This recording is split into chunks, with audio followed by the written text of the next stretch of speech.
Hello, everyone, and welcome. I'm Leslie Hassler here with your Biz Rules Business Coaching for a little business boost in the morning with the Be More Successful show. And welcome. I really do this show. I do tend to speak in the royal we, but I started this show because I truly am committed to empowering prosperity for all, for every business owner. And I know, especially in times like today, as much as we can be sharing, as much as we can be collaborating, as much as we can be in it to win it for everyone, the more successful that we're going to be as a economy down the road. So today we're really talking about, what are we talking about? How to be ready for opportunity when it shows up, because opportunity does come knocking. So we've got a little bit to talk about. These are let me back up. If you've read Good to Great, Great by Choice, Built to Last, any of the books by Jim Collins, you'll know that some of our best, most successful businesses have been born in times of uncertainty, in times of recessions or depressions. And the businesses that tend to be born during these times also tend to have a longevity factor to them. Not always, but a lot of times. And so one of the things that I learned really early on is that during the good times, my job really was to prepare for the pendulum swing. And that way I could take advantage of any of the opportunities that would come my way. Not if, but would. And so we're in this period of time where we have opportunities come our way, either in team members who've been displaced from other businesses but are freaking awesome, new strategies, new partnerships, new developments of product and services. There's a lot of innovation that comes in times where people have to kind of get scrappy with things. So the flip side of that is, if you haven't prepared, if it hasn't been your mantra that you're actually going to be being prepared for opportunity when the pendulum swings, then really you're left into this whole, I won't call it, it's just a way station. I've said it before, it's purgatory, right? Where you're just waiting. And part of it is because the uncertainty is so great, it doesn't feel like there's clarity about which way to go. And so we can get into a situation to where we don't trust our instincts as business owners. And instincts, guys, it's part of the gig.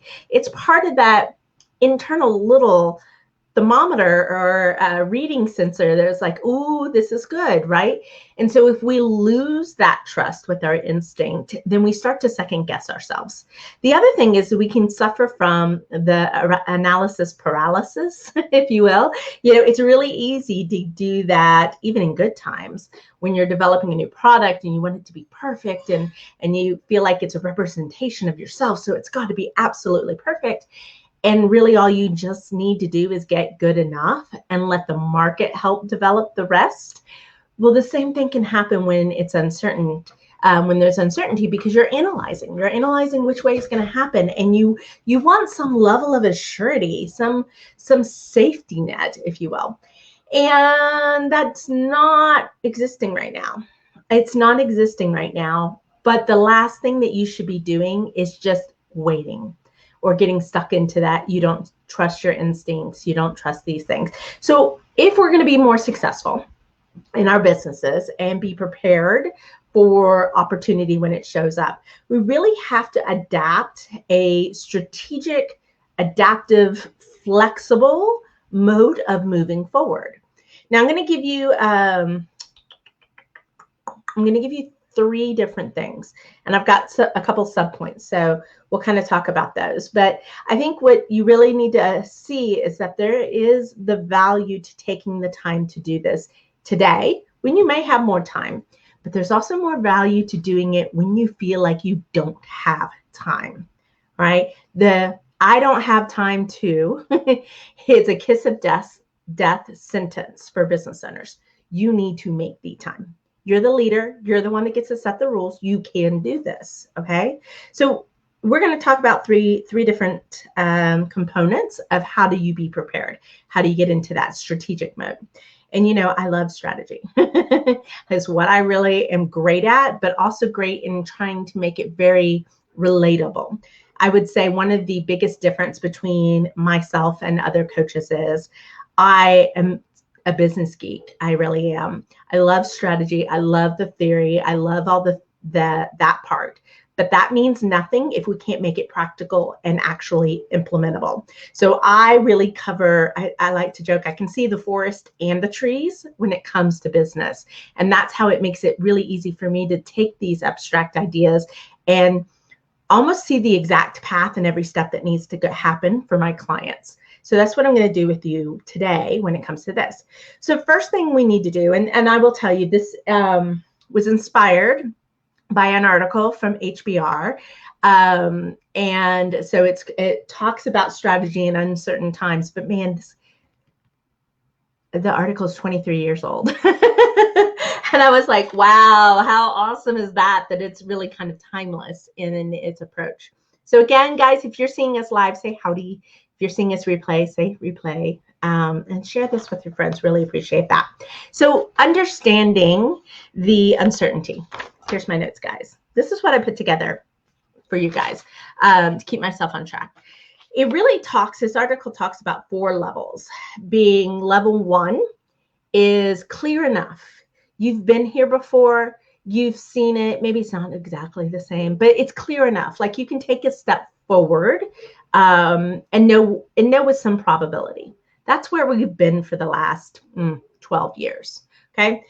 Level 2 is alternate futures. So, and this really spoke to me. Good morning, Jolene, howdy.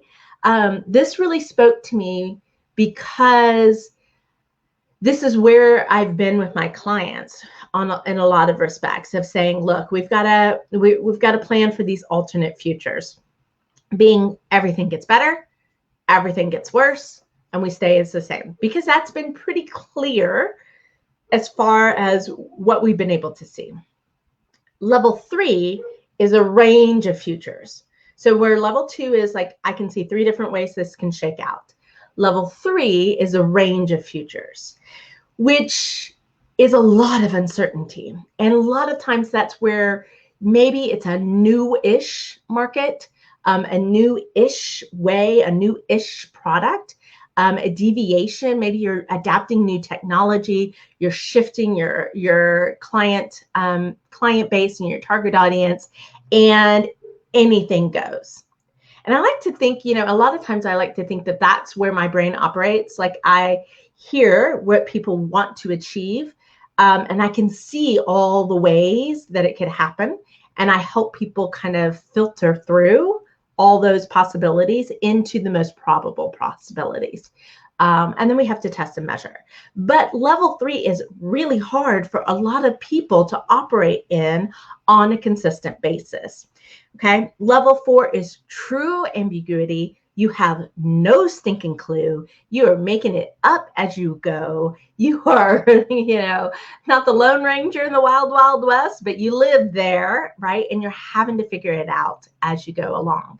Now, I find that newer business owners are more okay with that level 4 level of uncertainty, because I always say this all the time, guys. Entrepreneurship is on the job training. And because the world changes, we never stop learning. You never stop learning. I mean, you can take a class, you can get an MBA, you can study entrepreneurship, but it's not a static thing. It's constantly evolving, constantly evolving. And so in a lot of ways, that holy cow, we have no idea what's going to happen here is a part of the everyday process. It's just as you grow and you continue on your journey of entrepreneurship that it feels more secure. You're more used to the ambiguity, if you will. So for a lot of things that I'm seeing right now is people are, I don't know what to do. It's never been the same. Da, da, da, da. I'm like, it hasn't been for a really long time. We've just tricked ourselves into thinking that it was normal, that it had a process, that it had a path, and we were good at it.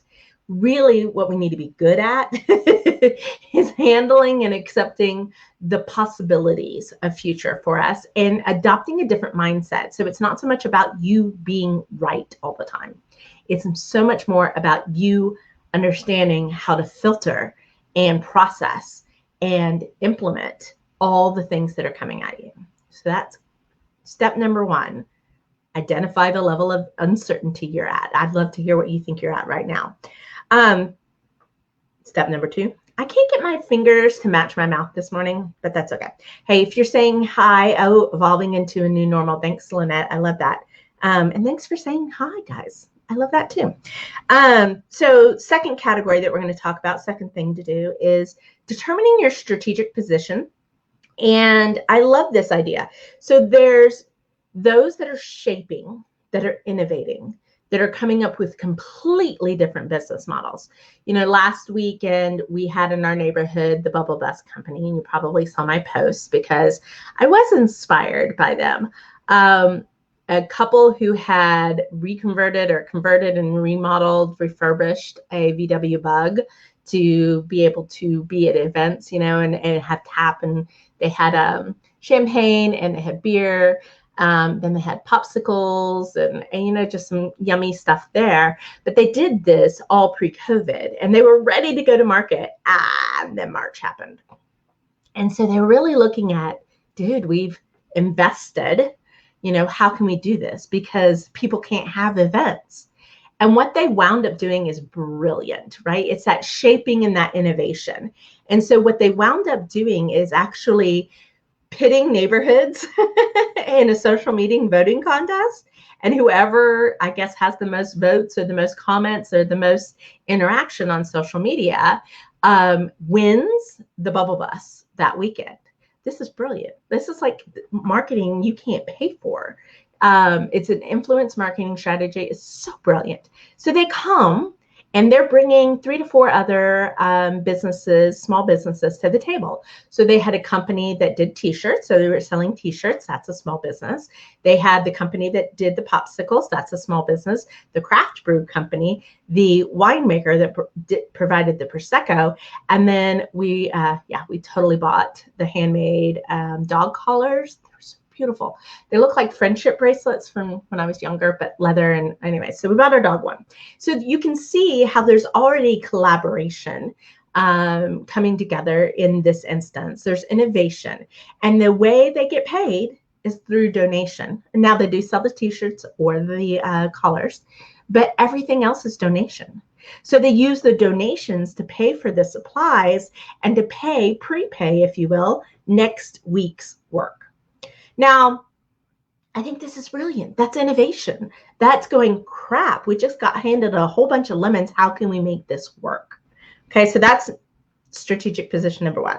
2 is adapting. Now, adapting is a bit of a reactive mode. And at times we have to react. I mean, that's part of it. But if you can understand where your strategic vision is and how to shift for the things that are happening around you, you're going to be able to react not just to the things that are out of your control and you would deem negative, but also to those opportunities. So when you see that glimmer of light, if you're stable enough, right, we've got some stability here, you can take advantage of those kind of sliver of lights to see where they're going to flow. That is a huge position to be in. But you have got to feel confident, and you've got to feel strength, and you've got to have people in your back corner going, yeah, this is a good idea. This is what could go wrong. This is what could go right. Let's mitigate the risks. Let's shore this up so we can let it run its course. But let's try. Let's try. And the third kind of strategy, and I feel like, oh my gosh, so many people are in this strategic mode of operating, is reserving the right to play. Just hanging on, you know, being able to stay in the game, but maybe you're on the sidelines. And I don't want to demean that as an opportunity. For some cases, I can see how in a case or two, this is exactly where you need to be. We just need to reserve the right to play the game.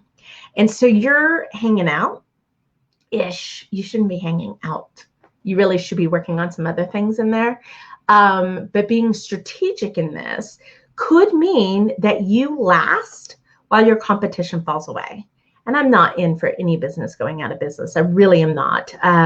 There's a lot of stress and heartache and mental anguish that goes along with that. So I'm not for that if it's avoidable. But sometimes it's not. And so it is a reality of what we do. And then I think the way to look at it, so if that's your strategic position, we'll move into our third point, is really about the action you take. And that the action can really fall into three, again, tiers. So do you see how it's almost like we're doing a matrix, and you're like, this is where I think we are from a uncertainty. Here's the strategic position that I want to be, and here's how we're going to play the game. So this, when you look at it, is three levels again. One is big bets, all or nothing. All or nothing. We're going in. We're following it. We're committed to this, and we're not going to second guess ourselves. The middle run, I think, is maybe even I will say it feels a little safer to me. Is really the best bets option. We're going to go with the best bet, the most probable. And I will say I play in this range because I'm guiding other business owners. We're looking for probable, where our goal is results.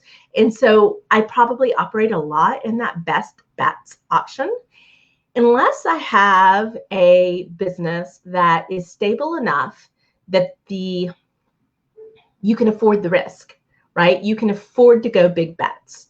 And there's times where that is your lifeline that you didn't even know you needed. So those two strategies I probably operate the most in with my clients. And then the third is no regrets. And this is an interesting place to be. And I think for no regrets, it truly is, we're going to give this a shot. If it doesn't work, we're not going to beat ourselves up about it. We're not going to look back and say, woulda, coulda, shoulda. We understand that at this time, this is the best thing that we can do. And we reserve the right to change our mind. I think that's a huge gift if you can adopt that as a business owner. But it requires a little separation, and how you look at failure and success as it goes. So really, if you can do this, if you can understand the level of uncertainty, if you can determine your strategic positioning, and if you can say, okay, this is how we're going to play the game. Are we all in? Big bets, going hard, go hard or go home? Are we going to say, you know what, we're not sure, but this is the best decision we can make, and we're not going to regret it. So wherever you are in that kind of three gamuts, I mean, that's a decision-making really framework that you can put into action in 30 minutes and 3 minutes once you're practiced with it. So really, I know that there's opportunity. I believe in it. I can see it popping up for people. We can see how people are being innovative and being scrappy. And that's great because you really do need that right now. But if you can develop this flexible, more adaptive attitude towards how you look at your business, how you manage your business, how you manage the strategy in the business, and you put a few tools behind yourself, like a dashboard, business metrics, something that helps you. If you can, you've got a little dashboard in your car, right? That tells you how you're doing on fuel, how your heat's doing, how fast you're going. You need these things for your business as well. Maybe that will be another episode. So what are your thoughts? You put all these things into place. I tell you, it puts you back in control. You can't control everything. You can only control yourself and how you respond to the things that are going around you. I hope that kind of helps you see how you can be a little more successful. As always, guys, I really appreciate your comments. If you enjoyed today's topic, please share it with your friends. So that's it for today, guys. I hope you're having a beautiful day. I hope it's profitable. I have a speaking engagement at noon for a NABO group in San Antonio. We're going to be talking all about cash flow really kind of excited. It's really good presentation. I like it when I get excited about my own presentations. But if you're looking for a speaker, let me know. I do a pretty interactive virtual talk, and so have been getting great reviews with that. With that, guys, have a great day. Oh, thanks, John. Thank you for that comment. I really appreciated it. Have a great day. I will be back next Tuesday. I'll launch, I announce those things on Friday so that you can see that, and it tends to announce on our personal and our business. But off we go. My dog needs a walk, and then I've got to get ready for that engagement. Talk to you soon, guys. Have a great day.